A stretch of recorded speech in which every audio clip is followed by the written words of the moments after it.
আসসালামু আলাইকুম, স্বাগত জানাচ্ছি ডিডিবি নিউজ 24 এর আন্তর্জাতিক সংবাদে। সংবাদের শুরুতেই থাকছে সংবাদ শিরোনাম। ইরানের সঙ্গে যুদ্ধের প্রস্তুতি নিতে সেনাবাহিনীকে নির্দেশ ইসরায়েলের। মাদুরোকে আটকের ঘটনায় যুক্তরাষ্ট্রকে কঠোর বার্তা রাশিয়ার। মাদুরোকে আটকের পর বিশ্ববাজারে জ্বালানি তেলের দরপতন। এবার আরও 2টি দেশ দখলের হুমকি ট্রাম্পের। ট্রাম্পের হুমকির মাঝেই কি যুক্তরাষ্ট্রের সঙ্গে সমঝোতায় ভেনেজুয়েলা? নাইজেরিয়ায় বাজারে হামলা, অন্তত 50 জন নিহত। এতক্ষণ শুনছিলেন সংবাদ শিরোনাম, এখন থাকছে বিস্তারিত। ইরানের সঙ্গে যুদ্ধের প্রস্তুতি নিতে সেনাবাহিনীকে নির্দেশ ইসরায়েলের। ইরান, লেবানন এবং ফিলিস্তিনের পশ্চিম তীরের সঙ্গে যুগপথ যুদ্ধের জন্য ইসরায়েলের প্রতিরক্ষা বাহিনী বা আইডিএফকে নির্দেশ দিয়েছে তেল আবিব। ইসরায়েলের সম্প্রচার সংবাদ মাধ্যম চ্যানেল 12 এর বরাতে জানা গেছে এ তথ্য। আজ এক প্রতিবেদনে চ্যানেল 12 জানিয়েছে আইডিএফের chief of staff lieutenant general Eyal Zamir IDF নিয়ে 4 বছর মেয়াদী একটি পরিকল্পনা নিয়েছেন। সেই পরিকল্পনারই একটি অংশ এই প্রস্তুতি। যুদ্ধের প্রস্তুতি হিসাবে স্যাটেলাইটে হামলা এবং মহাকাশ থেকে ভূপৃষ্ঠের লক্ষ্যবস্তুতে আঘাত করার মতো বিষয়বস্তুও অন্তর্ভুক্ত করা হয়েছে। চ্যানেল 12 এর প্রতিবেদনে বলা হয়েছে 3 দেশ ও ভূখণ্ডের মধ্যে সবচেয়ে বেশি গুরুত্ব দেওয়া হচ্ছে ইরানকে। ইসরায়েলি কর্মকর্তাদের আশঙ্কা, অতিমাত্রায় মূল্যস্ফীতি, বেকারত্ব ও জীবনযাত্রার ব্যয় বৃদ্ধির প্রতিবাদে ইরানে যে বিক্ষোভ শুরু হয়েছে, সাধারণ জনগণের মনোযোগ সেখান থেকে সরাতে ইসরায়েলে হামলা চালাতে পারে ইরান। প্রতিবেদনে আরও বলা হয়েছে, সম্ভাব্য সামরিক প্রতিক্রিয়ার কথা ভেবে দাপ্তরিকভাবে ইরানের চলমান বিক্ষোভ সম্পর্কে মন্তব্য করা থেকে বিরত থেকেছে ইসরায়েলের সরকার। তবে সামাজিক যোগাযোগ মাধ্যমে খোলাখুলিভাবে ইরানে চলমান বিক্ষোভকে সমর্থন করেছে ইসরায়েলের গোয়েন্দা সংস্থা মোসাদ। সেই সঙ্গে মোসাদ দাবি করেছে যে ইরানে বিক্ষোভ সংগঠিত করতে তাদের হাত ছিল। গত ডিসেম্বর থেকে শুরু হওয়া এই বিক্ষোভ সামলাতে গিয়ে আক্ষরিক অর্থেই হিমশিম খাচ্ছে ইরানের ইসলামী সরকার। এর মধ্যে বেশ কয়েকজন নিহত এবং আহত হয়েছেন। বিক্ষোভকারীদের অনেকেই এই সরকারের অবসান চেয়ে রাজতন্ত্র পুনর্বিল্লালের দাবি জানিয়েছেন। 1979 সালে ইসলামী বিপ্লবের মাধ্যমে পতন ঘটে ইরানের রাজতন্ত্রের এবং ক্ষমতায় আসে ইসলামপন্থী সরকার। এদিকে সম্প্রতি প্রেসিডেন্ট ডোনাল্ড ট্রাম্পও ইরানকে হুমকি দিয়েছেন। শুক্রবার সামাজিক যোগাযোগ মাধ্যম এক্সে পোস্ট করা এক বার্তায় তিনি বলেছেন, ইরানের সরকার যদি শান্তিপূর্ণ বিক্ষোভের প্রতি কঠোর হয় তাহলে যুক্তরাষ্ট্র ইরানে মার্কিন অভিযান চালাবে। এজন্য যাবতীয় প্রস্তুতি ইতোমধ্যে নেওয়া হয়ে গেছে। মাদুরোকে আটকের ঘটনায় যুক্তরাষ্ট্রকে কঠোর বার্তা রাশিয়ার। নিকোলাস মাদুরো এবং তার স্ত্রী সিলিয়া ফ্লোরেসকে মুক্তি দিতে মার্কিন যুক্তরাষ্ট্রের প্রতি আহ্বান জানিয়েছে ভেনেজুয়েলার অন্যতম শক্তিশালী মিত্র হিসেবে পরিচিত রাশিয়া। রাশিয়ার পররাষ্ট্র মন্ত্রণালয় এক বিবৃতিতে বলেছে, ভেনেজুয়েলার প্রেসিডেন্ট নিকোলাস মাদুরো এবং তার স্ত্রী মার্কিন যুক্তরাষ্ট্রে আছেন এমন নিশ্চিত প্রতিবেদনের প্রেক্ষিতে আমরা মার্কিন নেতৃত্বকে তাদের অবস্থান পুনর্বিবেচনা করার এবং একটি সার্বভৌম দেশের বৈধভাবে নির্বাচিত প্রেসিডেন্ট ও তার স্ত্রীকে মুক্তি দেওয়ার জন্য দৃঢ়ভাবে আহ্বান জানাচ্ছি। খবর আল জাজিরার। বৈদেশিক নীতি বিষয়ক থিঙ্ক ট্যাঙ্ক ভালদাই ডিসকাশন ক্লাবের সদস্য অন্দ্রে কোর্তুনভের মতে ভেনেজুয়েলার বিষয়ে হস্তক্ষেপ করার ব্যাপারে দেরি করে ফেলেছে রাশিয়া। তবে এখন লাতিন আমেরিকায় নিজের মিত্রদের কিভাবে সমর্থন দেবে মস্কো তা এখন পুনর্মূল্যায়ন করবে বলেও মনে করেন তিনি। এদিকে ভেনেজুয়েলায় মার্কিন হামলার কয়েক ঘণ্টা পরই রোববার 4 জানুয়ারি উত্তর কোরিয়া ব্যালিস্টিক ক্ষেপণাস্ত্র উৎক্ষেপণ করেছে বলে খবর পাওয়া গেছে।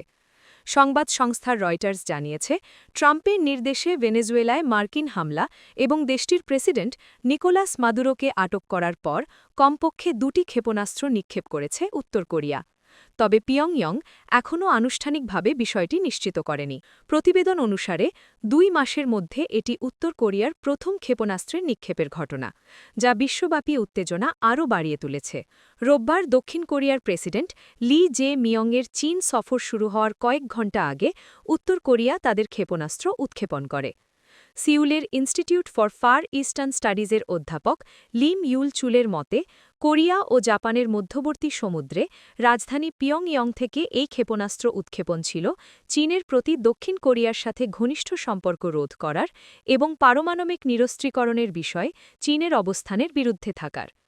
এছাড়াও ভেনেজুয়েলায় মার্কিন হামলার নিন্দা জানিয়ে যুক্তরাষ্ট্রের এই পদক্ষেপকে সার্বভৌমত্বের উপর সবচেয়ে গুরুতর হস্তক্ষেপ বলে অভিহিত করেছে উত্তর কোরিয়া। মাদুরোকে আটকের পর বিশ্ববাজারে জ্বালানি তেলের দরপতন। ভেনেজুয়েলার রাজধানী কারাকাসে হামলা ও ফিল্মি স্টাইলে অভিযান চালিয়ে দেশটির প্রেসিডেন্ট নিকোলাস মাদুরো এবং তার স্ত্রী সিলিয়া ফ্লোরেসকে তুলে এনেছে মার্কিন বাহিনী। স্থানীয় সময় শুক্রবার দিগগত মধ্যরাতে এ ঘটনা ঘটে। শনিবার তাদেরকে নিয়ে নিউ ইয়র্ক নিয়ে যাওয়া হয়। বর্তমানে তাদেরকে নিউ ইয়র্ক সিটির একটি কারাগারে রাখা হয়েছে। মার্কিন সেনাবাহিনীর ডেল্টা ফোর্সের দুঃসাহসিক এই অভিযান চালায়। এই ঘটনার পর সোমবার বিশ্ববাজারে জ্বালানি তেলের দরপতন হয়েছে। বিশেষজ্ঞরা বলেছেন ভেনেজুয়েলার তেল রপ্তানি বাধাগ্রস্ত হওয়ার কারণে যে সমস্যার সৃষ্টি হচ্ছে সেটি বিশ্বের অন্যান্য জায়গার সরবরাহ থেকে খুব সহজেই কাটিয়ে ওঠা যাবে। এদিকে জ্বালানি তেলের দাম কমলেও সোনা রূপো সহ অন্যান্য দামি ধাতবের দাম বেড়েছে।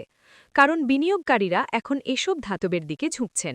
তাদের কাছে সোনা হল সবচেয়ে নিরাপদ, যেখানে বিনিয়োগ করে ক্ষতিগ্রস্ত হওয়ার আশঙ্কা নেই। ব্রিটিশ সংবাদমাধ্যম বিবিসি জানিয়েছে সোনার দাম সোমবার প্রায় 2% বেড়ে প্রতি আউন্সের দাম দাঁড়িয়েছে 4,408 আউন্স। অপরদিকে রূপার দাম বেড়েছে 3.5%। ট্রাম্পের হুমকির মাঝেই কি যুক্তরাষ্ট্রের সঙ্গে সমঝোতায় ভেনেজুয়েলা?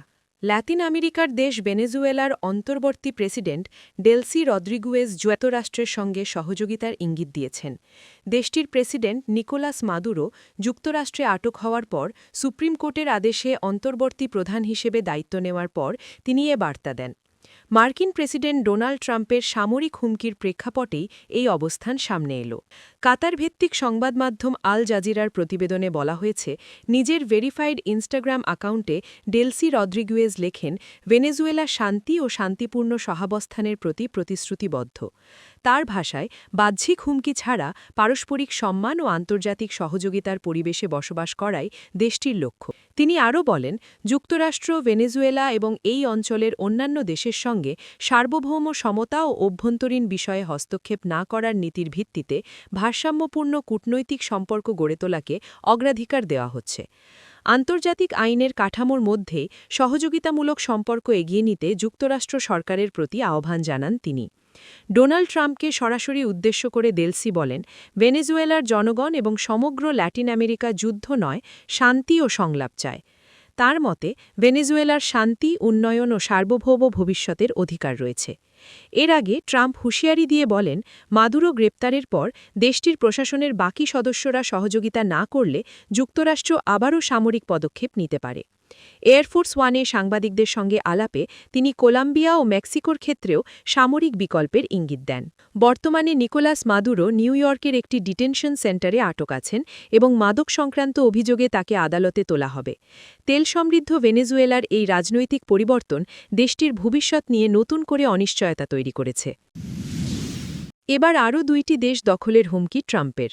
মার্কিন প্রেসিডেন্ট ডোনাল্ড ট্রাম্প এবার কলম্বিয়ায় সম্ভাব্য মার্কিন সামরিক অভিযানের ইঙ্গিত দিয়েছেন সাবেক। রবিবার 4 জানুয়ারি গভীর রাতে এয়ারফোর্স ওয়ানে সাংবাদিকদের সঙ্গে আলাপকালে তিনি বলেন, কলম্বিয়ার বিরুদ্ধে সামরিক অভিযান চালানো হলে তা আমার কাছে ভালোই শোনায়। ট্রাম্প এ সময় কলম্বিয়ার বামপন্থী প্রেসিডেন্ট গুস্তাভো পেত্রোকে তীব্র ভাষায় আক্রমণ করেন। তিনি বলেন, কলম্বিয়া একজন অসুস্থ মানুষের দ্বারা পরিচালিত হচ্ছে এবং অভিযোগ করেন দেশটি যুক্তরাষ্ট্রে কোকেইন উৎপাদন ও সরবরাহ করছে। ট্রাম্প আরও মন্তব্য করেন, পেত্রো আর বেশিদিন এটা করতে পারবে না। ভেনেজুয়েলা ইস্যুতেও ট্রাম্প ও পেত্রোর মধ্যে দ্বন্দ্ব তীব্র হয়েছে। পেত্রো সম্প্রতি ভেনেজুয়েলায় যুক্তরাষ্ট্রের পদক্ষেপকে ল্যাটিন আমেরিকার সার্বভৌমত্বের ওপর আঘাত হিসেবে আখ্যা দেন এবং সতর্ক করেন যে এতে মানবিক সংকট সৃষ্টি হতে পারে। এসব মন্তব্যে ক্ষুব্ধ হয়ে ট্রাম্প সপ্তাহান্তে পেত্রোকে প্রকাশ্যে সাবধানে থাকতে হুঁশিয়ারি দেন বলে জানা যায়। একই আলাপে ট্রাম্প ভেনেজুয়েলা ও কিউবা নিয়েও কড়া মন্তব্য করেন। তিনি বলেন, ভেনেজুয়েলা ভীষণ অসুস্থ অবস্থায় রয়েছে এবং কিউবা শীঘ্রই পতনের মুখে পড়তে পারে। ট্রাম্পের ভাষায়, কিউবার আর কোনো উল্লেখযোগ্য আয় নেই। আগে তারা ভেনেজুয়েলার তেল থেকে আয় করত, কিন্তু এখন সেটিও পাচ্ছে না। তার মতে কিউবায় মার্কিন হস্তক্ষেপের প্রয়োজন নাও হতে পারে, কারণ দেশটি নিজস্ব দুর্বলতার কারণেই ভেঙে পড়তে পারে। ট্রাম্পের এসব মন্তব্যে ল্যাটিন আমেরিকায় নতুন করে উদ্বেগ ও উত্তেজনা সৃষ্টি হচ্ছে।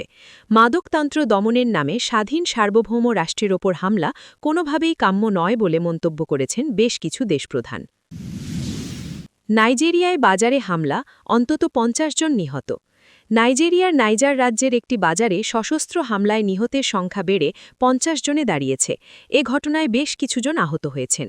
রবিবার ৪ জানুয়ারি স্থানীয় প্রতিবেদনে বলা হয়েছে, শনিবার একটা সশস্ত্র চক্রের সদস্যরা কাসুয়ান দাজি বাজারে হামলা করে। এ সময় বাসিন্দাদের উপর নির্বিচারে গুলি চালানো হয়, অনেককে অপহরণ করার সঙ্গে খাদ্যও লুট করা হয়। আনাদলু এজেন্সির প্রতিবেদনে অনুসারে আহতদের চিকিৎসার জন্য নিকটবর্তী হাসপাতালে নেওয়া হয়েছে। প্রেসিডেন্ট বোলা তিনুবু এই হামলার নিন্দা জানিয়েছেন এবং নিরাপত্তা বাহিনীকে অপরাধীদের গ্রেপ্তার করার নির্দেশ দিয়েছেন। তিনি বলেন, তারা আমাদের জাতির সংকল্প পরীক্ষা করছে এবং তাদের অপরাধমূলক কর্মকাণ্ডের পূর্ণ পরিণতি ভোগ করতে হবে। কর্তৃপক্ষকে হামলার সময় অপহৃত সকল ব্যক্তিকে অবিলম্বে উদ্ধারের নির্দেশও দিয়েছেন। সাম্প্রতিক সপ্তাহে বারবার সশস্ত্র হামলার সাক্ষী হয়েছে নাইজার রাজ্য।